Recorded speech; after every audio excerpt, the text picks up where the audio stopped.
FTP நேயர்களுக்கு வணக்கம். 2026 தேர்தலுக்கான மாவட்ட வாரியான கள நிலவரங்களை மிக தெளிவாக பார்த்து வருகிறோம். அந்த வரிசையில் இப்பொழுது நாம் பார்க்க இருக்கும் மாவட்டமானது ஈரோடு மாவட்டம். இந்த மாவட்டத்தில் இருக்கக்கூடிய கள நிலவரங்களை பற்றி பேச நம்மோடு வம்சி அவர்கள் இணைந்திருக்கிறார். வணக்கம் சதீஷ். ஈரோடு மாவட்டம் எவ்வாறு இருக்கிறது கள நிலவரம்? இந்த ஈரோடு டிஸ்ட்ரிக்ட்ன்றது கொங்கு மண்டலத்துல இன்னும் ஃபர்தரா போய் அனலைஸ் பண்றோம். இது வந்து இந்த தொகுதியில 8 சட்டமன்ற தொகுதிகள் இருக்கு. அது ஈரோடு கிழக்கு, மேற்கு, இந்த ஈரோடு சிட்டி சைடு, அப்புறம் மொடாக்குறிச்சி சட்டமன்ற தொகுதி, அப்புறம் பெருந்துறை சட்டமன்ற தொகுதி, பவானி சட்டமன்ற தொகுதி, கோபிச்செட்டிப்பாளையம் சட்டமன்ற தொகுதி, அந்தியூர் சட்டமன்ற தொகுதி, அப்புறம் பவானி சாகர் சட்டமன்ற தொகுதி. ஸோ இது ஒரு பெரிய மாவட்டம், ஒருங்கிணைந்த ஈரோடு மாவட்டம் தான். அப்புறம் கொஞ்சம் ஈரோடு, திருப்பூர் கொஞ்சம் ஸ்பிளிட்டை ஃபார்ம் பண்ணாங்க. ஸோ இந்த மாவட்டத்தில் எப்படி இருக்கு களம்ன்றது பார்க்கலாம். முதல்ல இந்த ஈரோடு கிழக்குன்னு ஆரம்பிக்கலாம். ஏன்னா ஈரோடு கிழக்குல சமீபத்தில் 2 முறை இடைத்தேர்தல் நடந்தது. 2021 அங்கே எம்எல்ஏ இருந்த திருமகன் ஈவேரா வந்து ஒரு அன்பார்ச்சுனேட்லி அவர் மறைந்தார். அதுக்கப்புறம் அவர் தந்தையார் வந்து அவரும் இறந்தாரு. இப்போ வந்து இந்த ஈரோடு கிழக்குல களம் எப்படி இருக்குன்னா, ஃபர்ஸ்ட் நம்ம ஈரோடு கிழக்குல 2011 எப்படி இருக்குன்னு பார்க்கலாம். ஏன்னா இந்த தொகுதி வந்து இந்த 2008 டீலிமிட்டேஷனுக்கு அப்புறம் தான் ஃபார்ம் பண்ணாங்க. ஸோ இந்த 2011 ஈரோடு கிழக்கு எப்படி இருந்துச்சுன்னு பார்த்தோம்னா, இப்போ சிட்டிங் எம்எல்ஏ இருக்க விசி சந்திரகுமார் வந்து அன்னைக்கு தேமுதிகல இருந்தாரு. அவரை அதிமுக கூட்டணியில் கண்டெஸ்ட் பண்ணி 50% ஓட்டு எடுத்திருக்காரு. ஒரு தேமுதிக வேட்பாளருக்கு வந்து 50%னா அவருக்கு அங்கே கிளவுட் இருக்கு, அந்த கட்சிக்கும் கொஞ்சம் கிளவுட் இருக்கு. அங்க அந்த பிளஸ் ஏடிஎம்கே ஓட்டு கொஞ்சம் டிரான்ஸ்ஃபர் இருக்குன்றதால அவர் 50% ஓட்டு எடுத்து அவர் நல்ல கேண்டிடேட்டு. அந்த 50% ஓட்டு இருக்கு. அவருக்கு எதிராக வந்து இன்றைக்கு அமைச்சர் முத்துசாமி அவர் கண்டெஸ்ட் பண்ணாரு. அப்போ வந்து ஈரோடு ஈஸ்ட்ல இருந்து கண்டெஸ்ட் பண்ணாரு. அவர் வந்து 43% எடுத்திருக்காரு. ஸோ திமுக தோக்குற எலெக்ஷன்ல அவங்க ஸ்டேட் ஆவரேஜோட அங்கே அதிகமாக எடுத்திருக்காங்கன்னா, அப்போனா அந்த களம் வந்து அந்த தொகுதி வந்து கொஞ்சம் திமுகவுக்கு ஸ்ட்ரக்சர் வைஸ் கொஞ்சம் நல்லா இருக்குன்னு அர்த்தம். அடுத்து வந்து 2016 என்ன ஆகுதுன்னா, இதே விசி சந்திரகுமார் வந்து அப்போ தேமுதிக வந்து மக்கள் தேமுதிகன்னு கட்சி ஆரம்பிச்சு அப்படி உதயசூரியன் சின்னத்துல கண்டெஸ்ட் பண்றாரு அவரு. அப்போ வந்து 38.5% ஓட்டு எடுக்கிறாரு.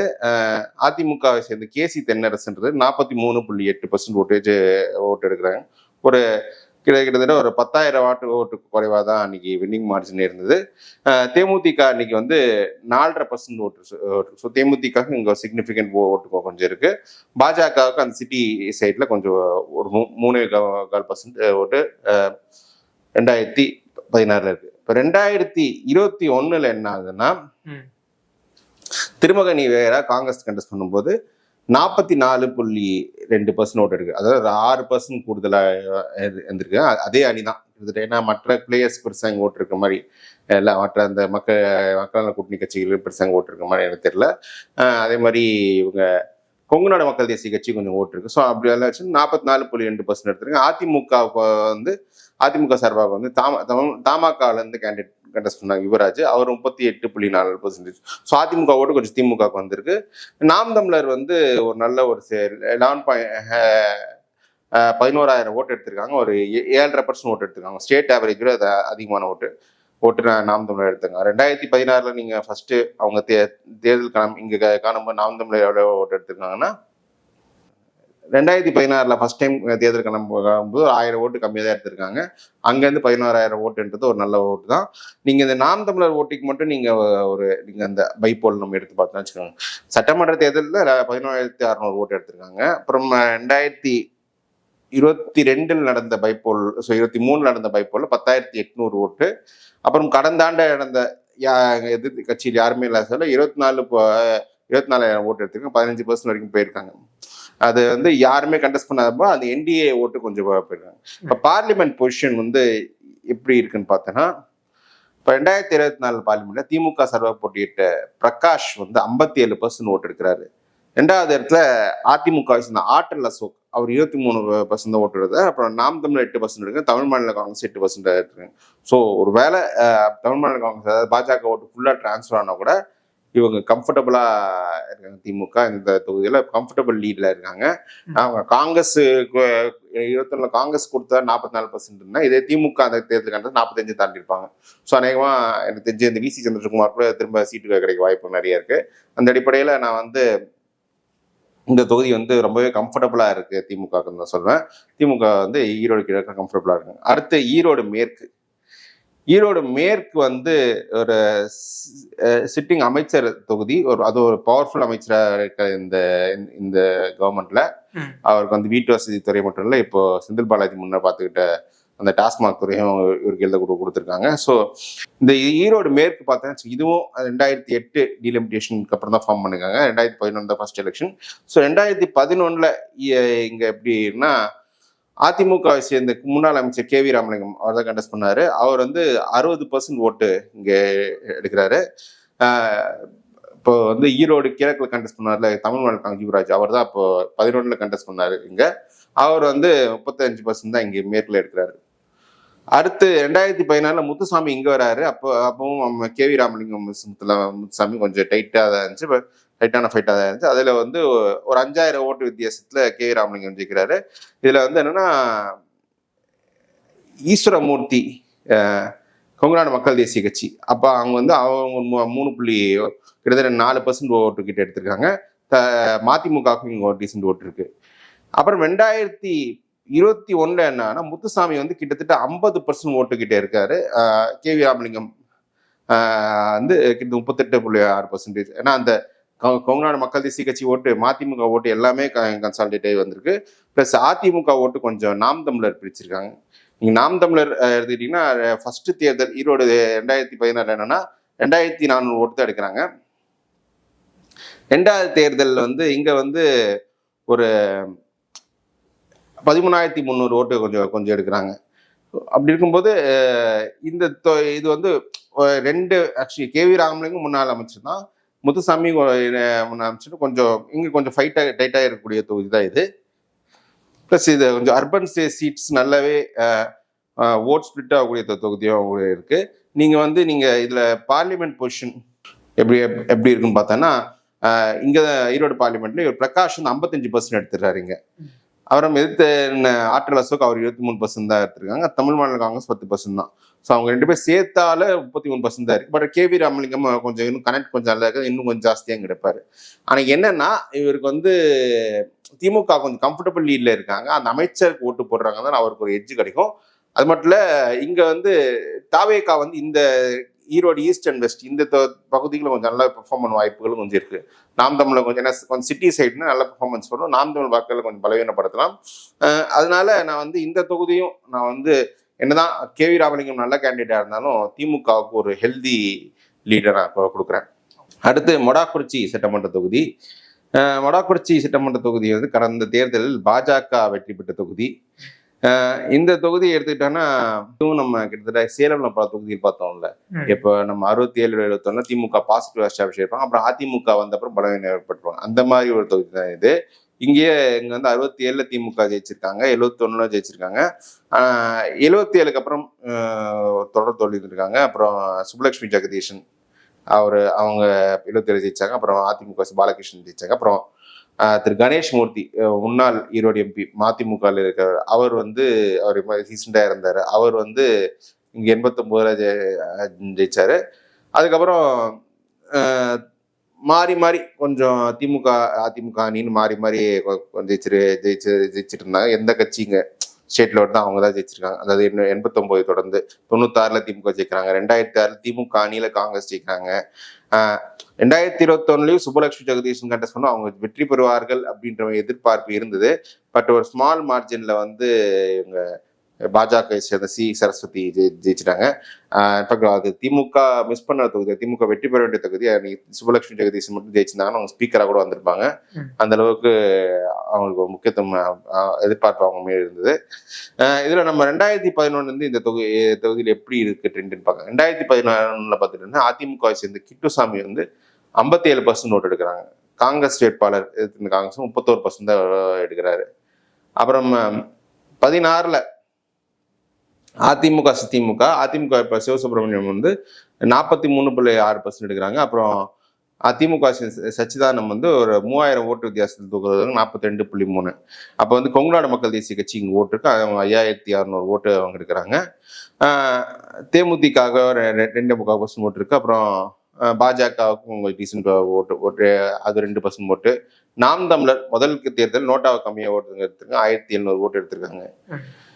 21ல என்ன இருக்குன்னா சி சரஸ்வதி இங்க 43.1, இவங்க சுப்புலட்சுமி ஜெகதீஷன் 42.9, ஒரு கிட்டத்தட்ட ஒரு என்ன சொல்ற 300-400 ஓட்டு வித்தியாசத்துல இங்க தோத்துருக்காங்க.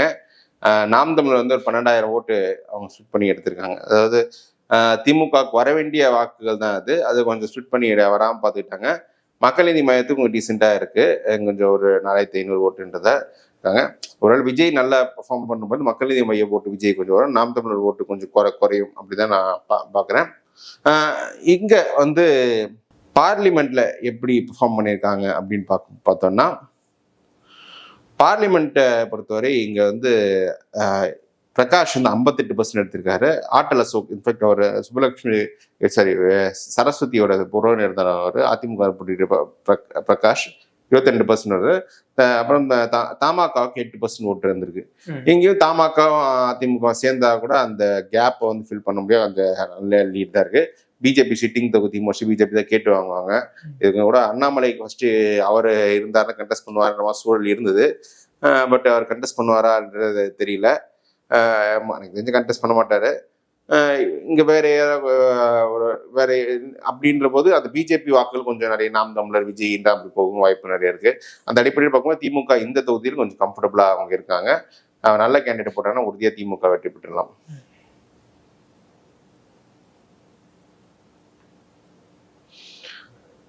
அடுத்து பெருந்துறை சட்டமன்ற தொகுதி. பெருந்துறையை பொறுத்தவரை இங்க வந்து திமுகவுக்கு வந்து இந்த போன்ற இது இப்ப நம்ம கோர் கொங்கு இந்த திருப்பூர் சுற்றுவட்டாரத்துல போற இடத்துல அங்க கொஞ்சம் திமுக பலவீனமாக, அதிமுக அங்க ரொம்ப ஸ்ட்ரக்டா இந்த ட்ரெடிஷனல் கேவிஜி பெல்ட்ன்ற அதிமுக ஸ்ட்ரக்சர் ரொம்பவே ஸ்ட்ராங்கா இருக்கு. அன்லஸ் அதர்வைஸ் இந்த கேண்டிடேட்டுக்கு கிளவுட் இல்லைன்னா இந்த மாதிரி பகுதிகள் ஜெயிக்க முடியாது. இங்க எப்படி அப்படின்னு பார்த்தோம்னு வச்சுக்கோங்க, இங்க வந்து இந்த பெருந்துறை தொகுதியை பொறுத்தவரை திமுக அங்கே வெற்றி பெற்றதே கிடையாது. எப்பவுமே அதிமுக கோட்டையா தான் இருந்திருக்கு. 71ல ஃபர்ஸ்ட் கம்யூனிஸ்ட் ஜெயிச்சாங்க, அப்புறம் 77ல அதிமுக, அப்புறம் 80ல கம்யூனிஸ்ட் அதிமுக அணியில, 84, 89, 91 வரைக்கும் அதிமுக ஜெயிச்சிருக்காங்க. அப்புறம் 96ல மீண்டும் கம்யூனிஸ்ட், அது 96க்கு அப்புறம் தொடர்ந்து இவங்க அதிமுக தான் ஜெயிச்சிருக்காங்க. அதிமுக சேர்ந்த தோப்பு வெங்கடாச்சலம் 2011-16 ஜெயிக்கிறாங்க. அவருக்கு சீட்டு கிடைக்கலன்னு அவர் திமுக வந்திருக்காரு. அவர் சீட்டு கிடைக்கல இண்டிபெண்டா கண்டெஸ்ட் பண்ணாரு. அப்புறம் அவர் இண்டிபெண்டா இருந்தவர் திமுக வந்திருக்காரு. மோஸ்ட்லி அவர் தான் திரும்ப கண்டெஸ்ட் பண்ணுவாருன்னு நினைக்கிறேன். 2026ல 11ல பாத்தீங்கன்னா தோப்பு வெங்கடாச்சலம் வந்து 60% ஓட்டு எடுத்து ஜெயிக்கிறாரு. திமுக அணியில போட்டிட்ட கொங்குநாடு மக்கள் கட்சியோட வேட்பாளர் KKC பாலு வந்து 30% ஓட்டு தான் எடுக்கிறாரு. அப்புறம் 2016ல என்னன்னா தோப்பு வெங்கடாச்சலம் 44% எடுக்கிறாங்க. அப்புறம் திமுக வேட்பாளர் திரு KP சாமி வந்து அவங்க 37% எடுக்கிறாங்க. KKC பாலு அப்போ கொங்குநாடு மக்கள் தேசிய கட்சின்னு கண்டெஸ்ட் பண்ணிட்டு அவர் இங்க கிட்டத்தட்ட 8% ஓட்டு எடுக்கிறாரு. அந்த அடிப்படையில் அவருக்கு சீட்டு கொடுக்கப்படுது 2021ல. இப்போ எடப்பாடி ஒரு கொங்கு வேளாளர் கொண்டு சிஎம் அடிப்படையில் என்ன ஆகுதுன்றத பார்க்கலாம். 21ல என்ன ஆகுதுன்னா அதிமுக ஜெயக்குமார் அவர் 44% எடுக்கிறாரு. KKC பாலு வந்து 37% எடுக்கிறாரு. இதுல வந்து தோப்பு வெங்கடாச்சலம் அவர் 10,000 ஓட்டை வந்து ஸ்பிட் பண்ணி எடுத்துறாரு. அந்த 10,000 ஓட்டு ஸ்பிட் பண்ணாட்டி கூட அதிமுக ஜெயிச்சிருக்கு. அந்த அளவுக்கு ஸ்ட்ரக்சர் கொஞ்சம் அங்க இருக்கு. நாம் தமிழர் வேட்பாளர் இங்க நாம் தமிழருக்கு வந்து இங்க 10,000 ஓட்டு எடுத்து வந்து பெரிய விஷயம். ஏன்னா இந்த மாதிரி தொகுதியில அது கொஞ்சம் கிராமப்புற பகுதியில் 10,000 ஓட்டு எடுத்து பெரிய விஷயம். இவங்க 1,400 ஓட்டு தான் 2016 எடுத்தாங்க நாம் தமிழர். அங்க இருந்து 10,000 ஓட்டு எடுத்திருக்காங்க. அதுவே பெரிய விஷயம் தான். அது 24 பொசிஷன் எப்படி இருக்குன்னு பார்க்கலாம். இது வந்து திருப்பூர் நாடாளுமன்ற தொகுதியில் வருது. இந்த பெருந்துறை சட்டமன்ற தொகுதி. அவங்க வந்து கம்யூனிஸ்ட் கட்சி 41% எடுக்கிறாங்க, AIADMK 34%. AIADMK prime minister candidate இல்லாமல் பாஜக 14% வச்சிருக்காங்க. ஸோ அதிமுக பாஜக ஓட்டு ஒன்று சேர்ந்தா கிட்டத்தட்ட 48% வருது. திமுக விட கம்ஃபர்டபுள் லீடு.